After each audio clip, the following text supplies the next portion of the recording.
Chapter 1: Becoming a Caregiver. Our parents raised us. From the time we were born, they were there to fix problems, small and large, and supported us through every stage of our lives. And then comes a time when they need our help and support, and we become the caregivers. It seems like a daunting task, especially if we are also raising our own families at the same time. How do you become a caregiver for this stage of your parents' lives? This is new territory. Growing old is your future, not something you've done before. How do you navigate the complex world of elderly housing, financial, emotional, and medical needs?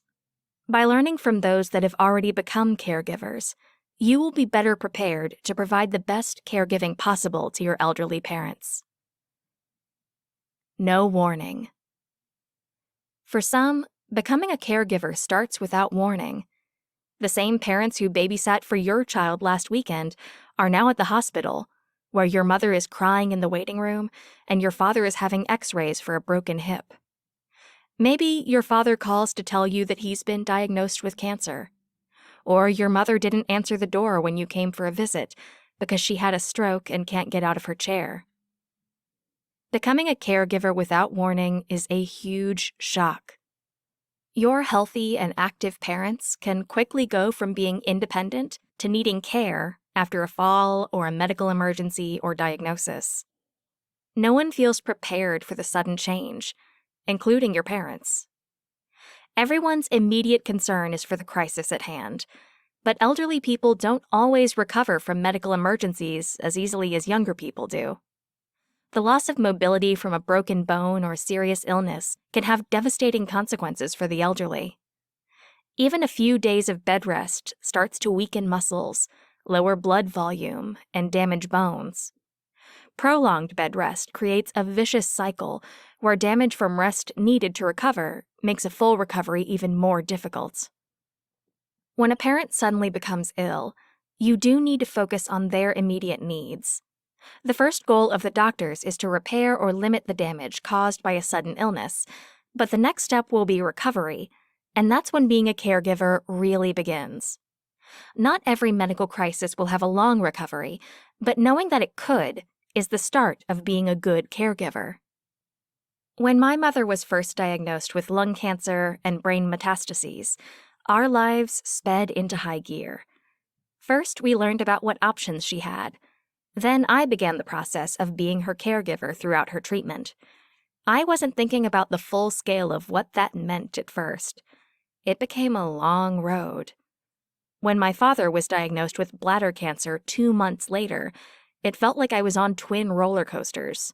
Their illnesses were similar, but also different enough to need 2 separate caregiving plans. Slow decline. Becoming a caregiver can also sneak up on you. You start to notice that your parents' home isn't as clean as it used to be, or that their refrigerator is a lot emptier. Maybe you've started to cut the lawn when you visit, because your father says he's too tired to do it. If you've noticed your parents are losing weight, and you have started bringing food when you visit, you have become a caregiver. It's often difficult to realize that your parents are slowly declining. They may refuse to discuss the changes you've noticed, or explain them away with half-truths, like saying they just finished the milk when they really haven't bought milk in 2 weeks. They might tell you they feel fine and don't need to take all their pills. We want to believe that our parents can take care of themselves, so our minds accept a new level of normal, and we tell ourselves they're just getting old. Helping a bit here and there is a patchwork type of caregiving. Often we fix what's in front of us by bringing a meal or doing some yard work and hope that things won't get any worse. But even without a major medical crisis, elderly parents can reach the point where they are unable to care for themselves properly. The loss of strength and ability that comes with age, financial issues, and illnesses like dementia can lead to a slow decline for many elderly people. As their child, you might not realize right away that things are worse than they appear, and when you do, you may wonder how to talk with your parents, or if they will accept more help. Caregiving includes knowing what to look for as your parents decline and having access to resources that can help, including learning how to talk with them. Too often, we wait until our parents' decline leads to a crisis. Then we're faced with feeling like we didn't have enough warning. We can feel guilty, too, if we noticed the decline but didn't know what to do.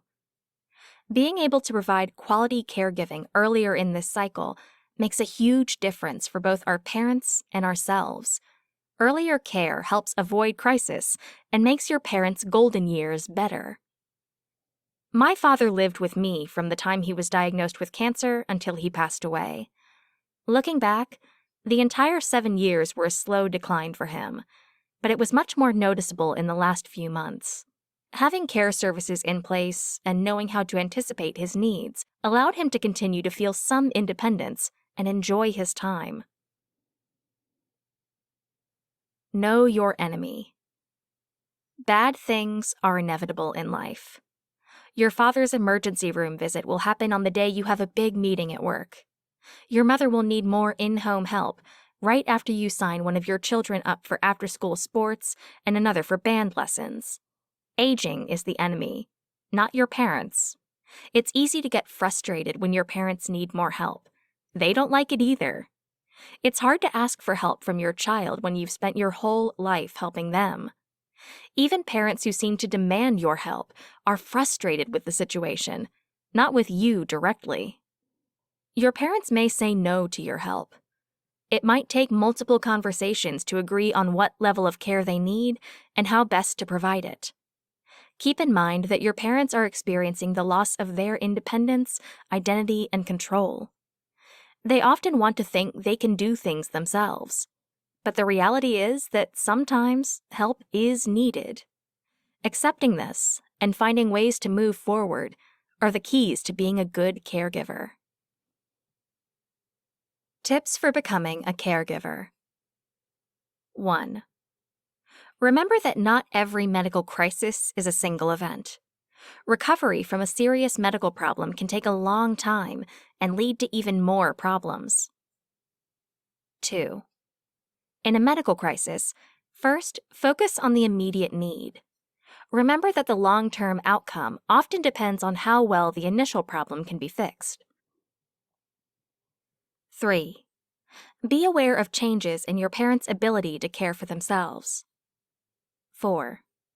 Doing less around the house, eating less, and looking unkempt or not bathing can be signs your parents need more help. 5. Ask questions when you notice a decline. Show your parents you care by fully assessing the problem. 6. Talk with your parents. Discuss their goals and how you can best be their caregiver. 7. Learn about caregiving options. The more information you have, the easier it will be to provide caregiving.